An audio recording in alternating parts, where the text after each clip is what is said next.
They said we were done.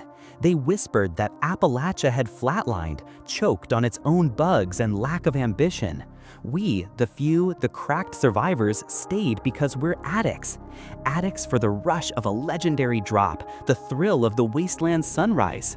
But we knew the truth. The server was running on fumes. And then the signal. Not a whimper, but a declaration. Across the Point Pleasant Bridge, a new destiny unfolds in Ohio. We're not just crossing a border, we're crossing into a nightmare fueled by ambition and toxicity. Burning Springs, a land coated in rust and ruled by the cerebral brute, the Rust King.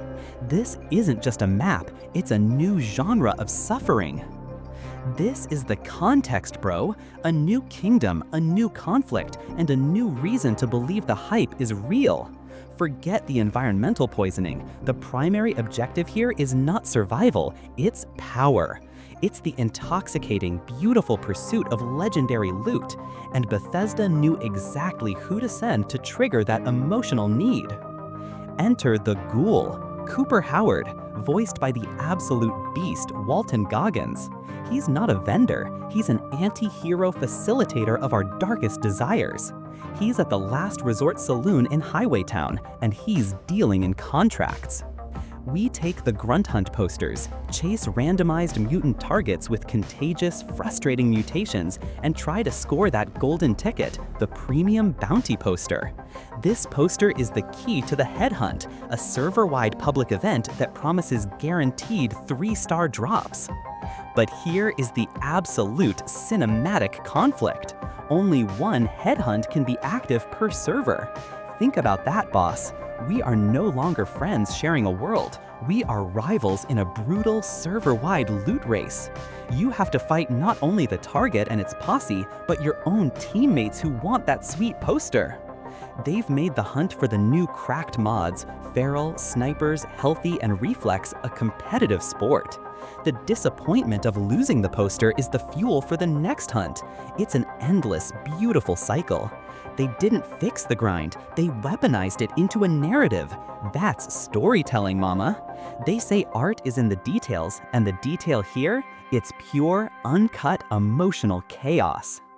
First, the Radhog, the new CAMP pet, a disgustingly adorable radioactive piglet we can acquire and equip with a nose ring. When you see that toxic snout lining by your workshop, you feel the profound emotional need for belonging to the most messed up timeline possible. It makes you laugh and feel guilt at the same time for loving something so irradiated, pure unexpectedness. And the public events? Forget the routine. In Gearing Up, you are tasked with becoming a Deathclaw's personal trainer. You have to gather scrap, armor up a giant lizard, and then protect it in combat so it can die a glorious death in the arena later. We are healing monsters with a Stimpike unique weapon so they can be sacrificed to the Rust King. That's the ultimate pattern break. It's a twist of expectations that pulls you in. You're not just shooting, you're emotionally invested in the fate of a gladiatorial Deathclaw. They didn't just give us content, they gave us character arcs for the enemies. What is the final transformation? We started this update in confusion, wondering if this game could ever recover its identity. We are ending it with clarity, armed with a new purpose and a roadmap to 2026. Burning Springs is not just a region, it's a premier path to becoming an apex predator. They closed the old grind, Milespot 0, but showered us with 2K gold bullion and the Caravan Investor title. They fixed the core loop, buffed the Gleaming Depths raid with 4-star legendary caches, and centered the entire endgame around the Ghoul's contracts.